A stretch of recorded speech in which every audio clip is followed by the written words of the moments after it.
Hey guys, welcome to book review 181. Today I'm going to be reviewing In Manchuria by Michael Meyer.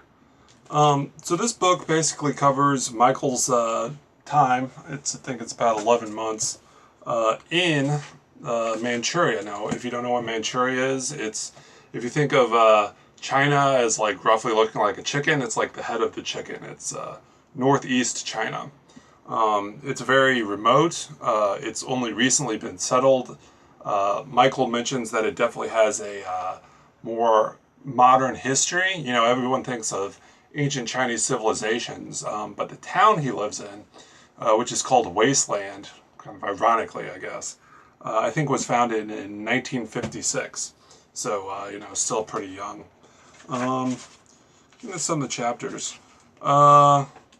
In general, I'd say he did a very good job of kind of transitioning between what was happening in modern times in the town and then kind of looking at a little bit broader scope, as well as traveling around other areas of Manchuria outside of Wasteland where he lived and kind of giving a perspective there. Even though the individual town of Wasteland started in 1956, there is actually some history to Manchuria. As I mentioned, it wasn't really part of Chinese proper up until the Qing dynasty, more or less. It was kind of ruled off and on during previous dynasties. But the Qing dynasty were actually the Manchus that came from Manchuria, what it's named after. So I think that was middle of the 1600s to 1911, I believe, was the last emperor. And that emperor was Puyi. Now, at the height of the Manchurian Empire, they were very powerful. But by the end, China was just sort of a kind of listless state that didn't have very much central power. Large parts of it were kind of like being de facto run by either warlords endemic to China or outside foreign influences that were mostly just there for economic exploitation. Puyi was eventually overthrown. A new government was established in Beijing. This has nothing to do with Manchuria. But what happened with Manchuria after that time period was it was ruled by the young marshal and the old marshal during the warlord period. And then was eventually taken from them by Shanghai Shek, the leader of the nationalists. Now, something interesting is that the old general died in an assassination, not just an attempt. He died via assassination in, I believe, what was a train bombing.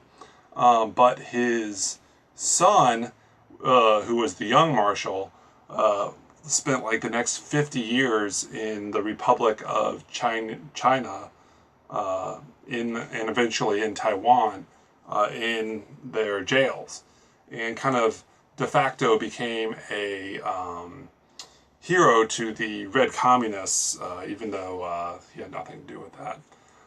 So after that, what was next with Manchuria? Well, the nationalists didn't have very much power, so in 1931, the Chinese used their kind of a series of excuses to invade Manchuria. They had already controlled the rail lines by this point, and they essentially swept in. World War II evolves as it does. Eventually, China and Japan are in full-on war.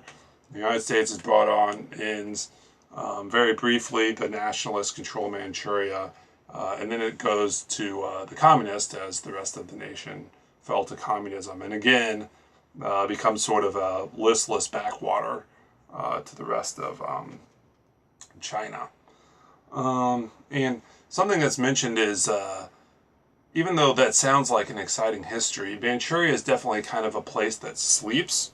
And the reason I say that, that's kind of a weird thing to say. Not that people don't work hard, they work extremely hard. But the growing season is very short.